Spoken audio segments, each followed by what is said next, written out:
Good evening, esteemed listeners. I am Night Angel, bringing you the written account of Dr. Henry Armitage, the Keeper of Knowledge at Miskatonic University. Tonight I extend to you an invitation to embark upon a journey into the heart of darkness, a place where the boundaries of reality blur and the unknown beckons in his own words. Our story unfolds in the desolate, ominous village of Dunwich, nestled amidst the ancient hills of Massachusetts. A village steeped in centuries-old secrets, where the murmuring winds carry echoes of the unnatural, and the very earth seems tainted by malevolent forces. The tale that I am about to unveil is a chronicle of the extraordinary, the unimaginable, and the beyond comprehension. It is a tale that commenced with the birth of a child, Wilbur Whateley, a child whose existence defied the laws of nature and whose very presence would plunge Dunwich into a nightmare from which it may never awaken. But before we delve into the depths of this chilling narrative, let us first explore the enigma that is Dunwich, a village ensnared in the grip of its own shadowy history. As we turn our gaze toward the village of Dunwich, I am reminded of a phrase from ages past: what lies beneath the surface. This adage holds true, for Dunwich is a place where every stone, every tree, and every shadow conceals a secret, where history itself is a shroud of mysteries. To truly understand the horrors that unfolded, one must first grasp the unsettling backdrop against which they transpired. The village of Dunwich, ensconced within the embrace of ancient hills, has always been a place apart from the rest of the world. In the late 1800s, it was a settlement in decline, a ghostly echo of its former self. Once a thriving community, Dunwich had fallen into obscurity, cut off from the progress of the modern world. The whispers of its inhabitants spoke of eldritch horrors lurking in the forests, of cursed bloodlines, and of blasphemous rituals conducted under the moonless nights. The villagers, though superstitious, had an uncanny knack for detecting that which was amiss. They possessed a sixth sense, a dread intuition born of generations of living in the shadows. It was against this sinister backdrop that the tale of Wilbur Whateley unfurled. Tale as macabre as it was incomprehensible. Wilbur's birth, shrouded in darkness and doubt, was the beginning of a terror that would grip Dunwich in its icy grasp for generations to come. With a tremor in his voice, Wilbur Whateley, a name that would become synonymous with dread in the years to follow, entered this world under a veil of secrecy. Born on February 2nd, 1913, in a remote farmhouse on the outskirts of Dunwich, his arrival would remain etched in the annals of the village's darkest history. But what set Wilbur apart from any ordinary child was not merely the circumstances of his birth. No, it was the very nature of his existence that defied the laws of nature. He emerged into the world a grotesque enigma, a child whose appearance would haunt the dreams of any who dared to look upon him. In those early days, Wilbur's growth was nothing short of miraculous. He matured at a rate that defied comprehension, reaching the physical stature of a man within a span of mere years. The villagers, ever watchful, couldn't help but notice the uncanny changes that befell the Whateley family. As Wilbur's body grew, so did the dark aura of his family's isolation. They became recluses, shunning the outside world with a fervor that only fueled the villagers' growing suspicion. There were rumors, whispers in the dead of night, that the Whateleys were not of this world. It was not only Wilbur's inexplicable growth that set tongues wagging, but also the strange occurrences that unfolded within the confines of that secluded farmhouse. There were the queer lights that flickered in the windows during the witching hour, the unsettling sounds that echoed through the hills, and the peculiar odor, a noxious, inhuman scent that seemed to hang in the air around the Whateley property. The good folk of Dunwich, simple yet shrewd, began to piece together a sinister puzzle. They knew not what manner of darkness had taken root in their midst, but they were certain that the Whateleys were its harbingers. The denizens of Dunwich, ever bound by tradition and an acute awareness of the uncanny, were not ones to dismiss the ominous signs surrounding the Whateley clan. As the days turned into nights, the unease transformed into suspicion, and the suspicion into fear. The Whateleys' enigmatic nature had long raised eyebrows, but it was Wilbur's grotesque appearance and the peculiar growth that elicited murmurs of something unnatural at play. Neighbors whispered among themselves, sharing stories of the repellent odor that clung to Wilbur, a stench that reeked of the otherworldly. Dark legends of witchcraft and unholy pacts swirled like ominous storm clouds, casting a shadow over the Whateley farmhouse. Tales of old Whateley, the aged patriarch who had indoctrinated Wilbur into arcane rituals, only fueled the villagers' trepidation. It was said that old Whateley had a collection of ancient and forbidden books, their pages filled with eldritch knowledge that no sane mind should ever possess.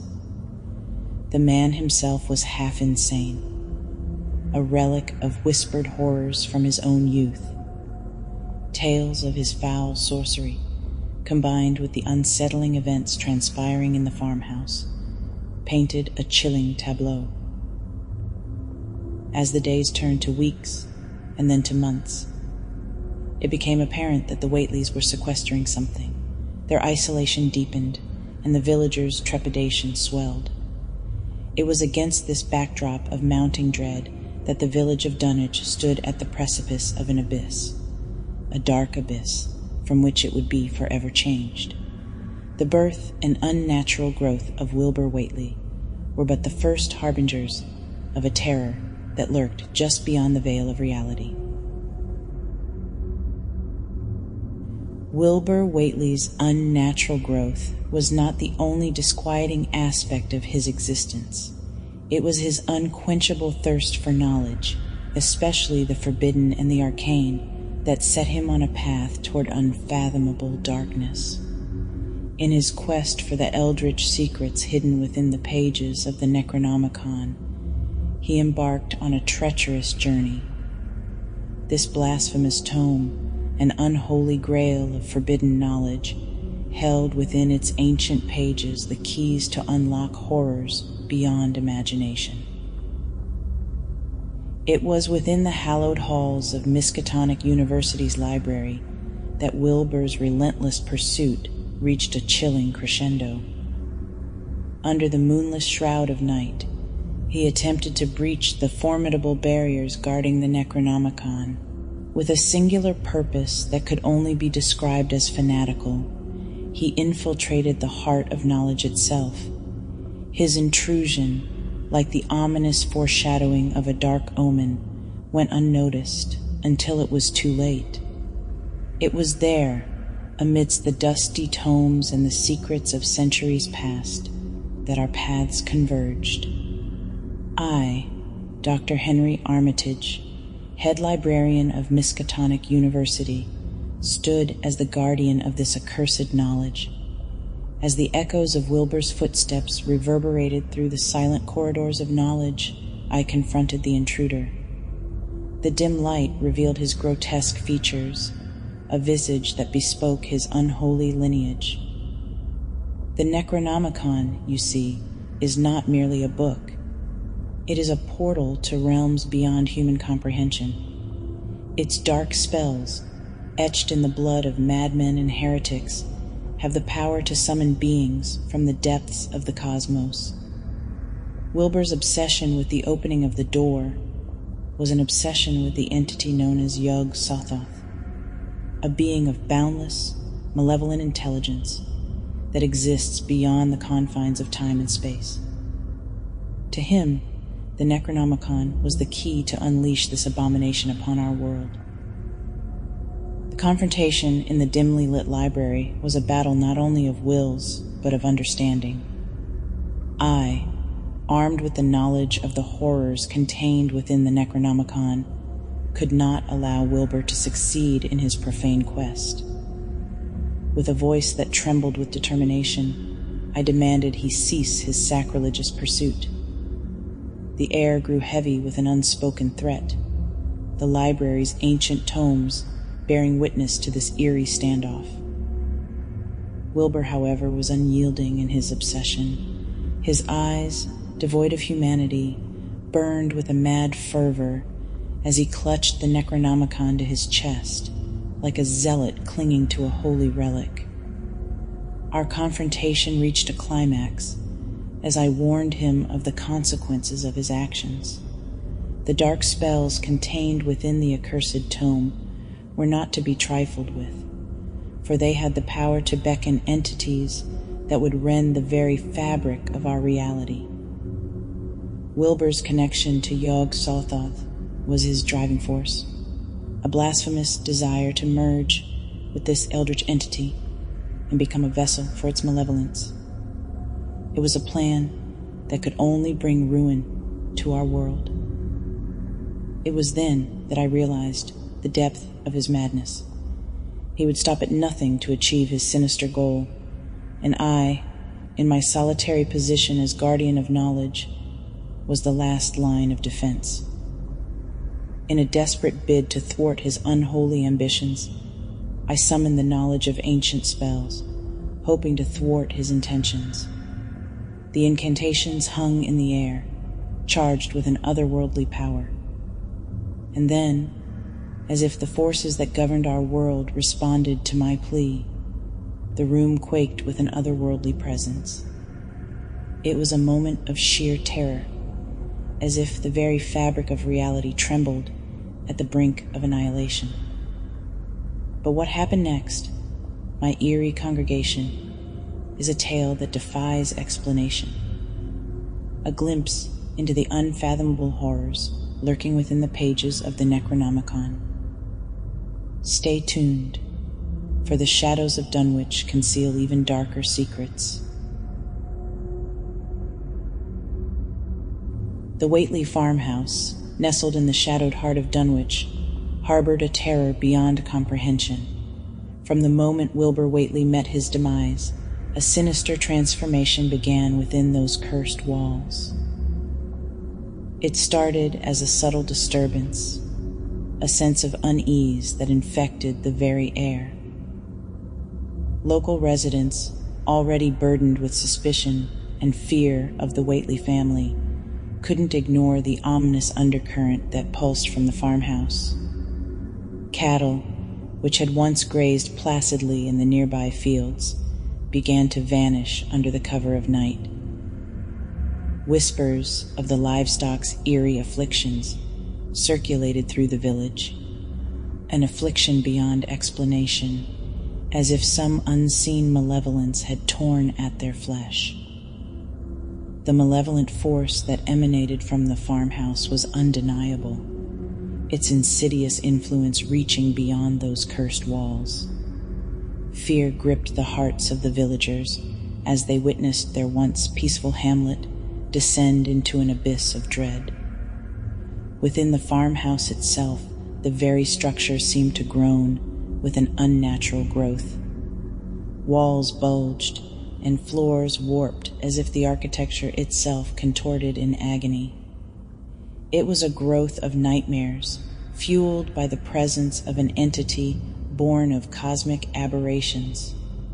It was during this time that I, along with Professors Warren Rice and Francis Morgan, felt compelled to investigate the sinister occurrences plaguing Dunwich. We knew not the nature of the lurking terror, but understood that we stood as the last line of defense against an incalculable evil. As we approached the accursed farmhouse, the air grew thick with foreboding. Our lanterns cast trembling shadows that danced eerily upon the decrepit structure.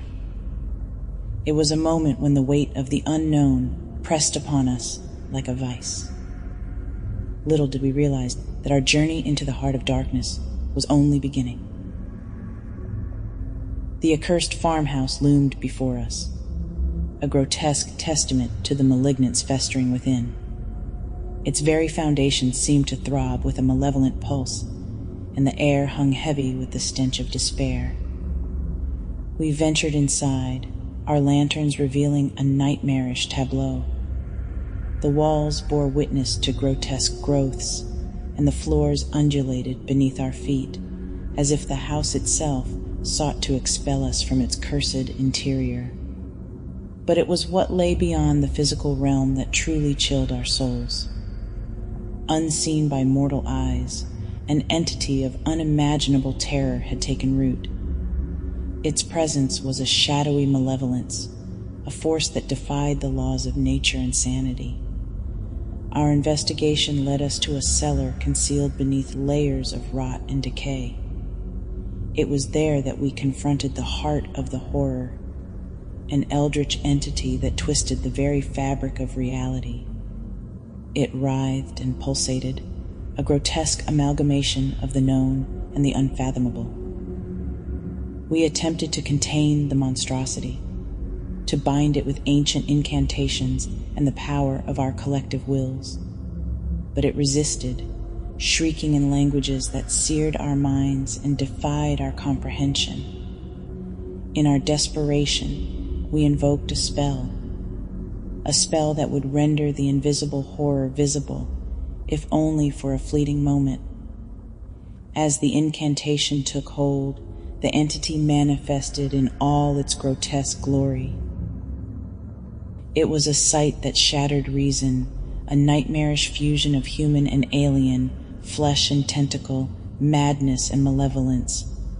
And as it writhed before us, it let forth a scream, not in any earthly tongue, but in a chilling cry for its father, Yog-Sothoth. The spell consumed the abomination, leaving naught but a scorched, blasphemous stain upon the earth. Our victory was Pyrrhic, for the true nature of the terror that had plagued Dunwich remained an enigma, its purpose and origin concealed in the depths of the cosmos. As we departed the haunted farmhouse, we knew that the malevolence we had witnessed was but a fragment of a greater cosmic horror. The fate of Wilbur Whateley, the mysteries of the Necronomicon, and the inscrutable designs of Yog-Sothoth remained unanswered. With our grim discovery beneath the Whateley farmhouse, Professor Warren Rice, Professor Francis Morgan, and I embarked on a treacherous journey to fathom the unfathomable. Armed with eldritch tomes and the shards of truth we had gleaned, we ventured further into the abyss that had consumed Dunwich. Our studies led us deeper into the forbidden lore of the Necronomicon, seeking the means to confront the unseen terror that plagued this cursed village. Each page turned was a step into madness, yet it was the path we had chosen, the path we must tread. We unearthed the malevolent lineage that bound Wilbur Whateley to a cosmic entity known as Yog-Sothoth, a being of incomprehensible power and unfathomable malice. It became chillingly clear that Wilbur's unnatural birth was but a prelude to a greater insidious plan. As we delved deeper into the lore, the air around us grew heavy with anticipation. We knew that the battle we had prepared for was not merely against the corporeal, but against the very fabric of reality itself. Armed with incantations and our collective knowledge, we returned to the accursed farmhouse, our minds steeled for the horrors that awaited, its malevolence an ever-present specter. The final confrontation was a harrowing descent into the chasm. The entity, an abomination beyond human reckoning, was poised to engulf Dunwich in its eldritch grasp. We had but one chance, one incantation, to banish the terror that had plagued this village. The incantation echoed through the accursed halls, each word a battle cry against the encroaching darkness. As the ritual took hold, the very fabric of reality trembled, and for a fleeting moment, the unseen terror was made visible. It writhed and shrieked, a grotesque fusion of the known and the otherworldly. But it was too late for the malevolent entity, too late for Yog-Sothoth's insidious plan. The incantation consumed it, leaving behind naught but a scorched, blasphemous stain upon the earth. Our victory was hard fought, but the price we paid was steep. Dunwich was spared, but the horrors we witnessed, the forbidden knowledge we uncovered, left scars that would never heal. The echo of our incantation lingered in the air, a testament to our defiance of the cosmic malevolence that had threatened Dunwich. But as the acrid smoke cleared and the last remnants of the unseen terror dissipated, we were left with a village scarred by the horrors it had endured. The once desolate village of Dunwich bore witness to our confrontation, its secrets laid bare in the aftermath of our battle. The townsfolk, though spared from immediate destruction, now grappled with the revelation of the dark forces that had lurked in their midst. Professor Rice, Professor Morgan, and I sought to offer explanations, to guide the villagers through the unfathomable truths we had uncovered, but reason and rationale crumbled in the face of the supernatural, leaving only fear and mistrust in its wake. Accusations were cast like shadows in the night. Whispers of witchcraft and malevolent sorcery spread like wildfire. In their quest for answers, some turned to fanaticism, while others retreated into the safety of ignorance. We scholars were left with a bitter truth. Knowledge, even when wielded against the darkest of forces, could inflict its own brand of suffering. The burden of our discoveries weighed heavily upon our souls, for we had glimpsed the abyss and returned, forever changed. In the midst of the turmoil, we made a solemn vow to safeguard the remaining fragments of forbidden knowledge, to prevent others from stumbling blindly into the abyss. The Necronomicon, with its eldritch secrets, found its place once more in the hidden recesses of Miskatonic's archives. As for Wilbur Whateley, his dark designs were thwarted, and the entity he sought to unleash was banished from our world. But the legacy of his malevolent lineage endured, a reminder that the boundaries of reality are far more porous than we dare imagine. The sun rose over Dunwich, its feeble rays casting long shadows upon the village. The terror had abated, but its remnants clung to the very fabric of this place, an indelible mark upon its soul. Our presence, however well-intentioned, had exposed the villagers to a world beyond their comprehension. The scars of that knowledge ran deep, like dark rivers beneath the surface of their lives. Whispers still echoed through the streets, but now they spoke of something else, a fear that dwelled in the hearts of the people. It was a fear of the unknown, of the shadows that danced at the periphery of their understanding. Those who had once shunned the Whateley family now found themselves tormented by questions. What had become of Wilbur's monstrous twin, that eldritch abomination born of forbidden knowledge? What other secrets had the Whateleys guarded? Secrets that now festered like wounds in the collective memory of Dunwich. Professor Rice, Professor Morgan, and I could only offer solace where there was little to be found. We had sought to protect the world from a malevolent force, but in doing so, we had unleashed a different kind of horror, the horror of understanding. As I stand here, overlooking the village that has borne witness to unspeakable truths, I am reminded of the fragility of our perception. The world is a tapestry of light and shadow, and we, mere mortals, are but fleeting figures upon it. For even as we confront the legacy of fear that now grips Dunwich, we must remember that knowledge, no matter how perilous, is our greatest weapon against the shadows that threaten to engulf us. Darkly devoted, we have ventured deep into the heart of darkness, unearthing the chilling chronicle of the Dunwich Horror, tale that lingers in the recesses of my thoughts, as I'm sure it does in yours. We have witnessed the birth of Wilbur Whateley, a being of unnatural origins, and followed his relentless pursuit of forbidden knowledge, a pursuit that would lead to the very precipice of damnation. The malevolent force lurking within the Whateley farmhouse, unseen yet undeniably present, serves as a stark reminder of the perils that await those who dare to meddle with the unknown.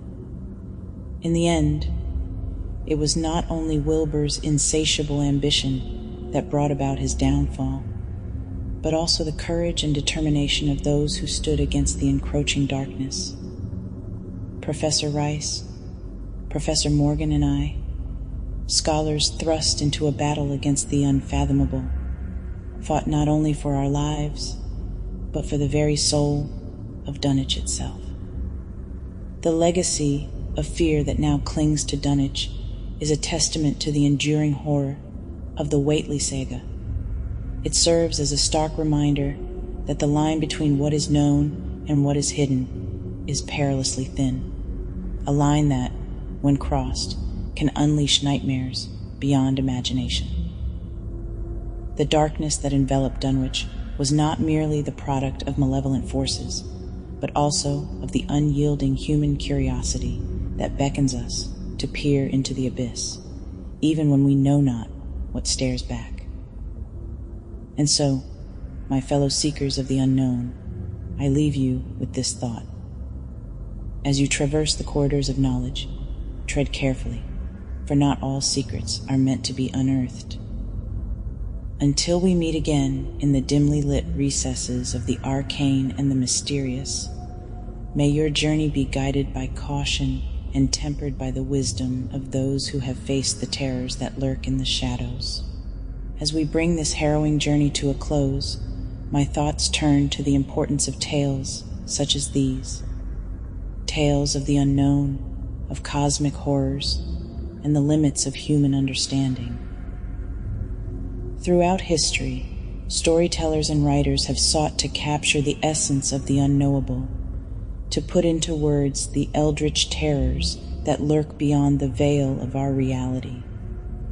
In the works of H.P. Lovecraft, we find a master of this craft, a conjurer of nightmares who dared to explore the darkest corners of our imagination. It is through these stories that we confront our own curiosity, our desire to peer into the abyss, and our fear of what we might find lurking in its depths. I implore you to delve deeper into the works of Lovecraft and the cosmic horror genre. There is much to be learned from these tales, lessons about the fragility of our existence, the insignificance of our place in the cosmos, and the ever-present mysteries that defy explanation. As we bid you farewell, I leave you with a final thought. In the preservation and sharing of stories like these, we ensure that the tales of the unknown endure, passed down through generations to remind us of the boundless mysteries that await our exploration. So, my fellow seekers of the arcane, I thank you for embarking on this journey with us, and I invite you to like, subscribe, and share this video on the It Gets Creepy YouTube channel. Let others join us on this quest into the enigmatic and the terrifying. Until next we meet, May your nights be filled with the eternal mysteries that both terrify and tantalize.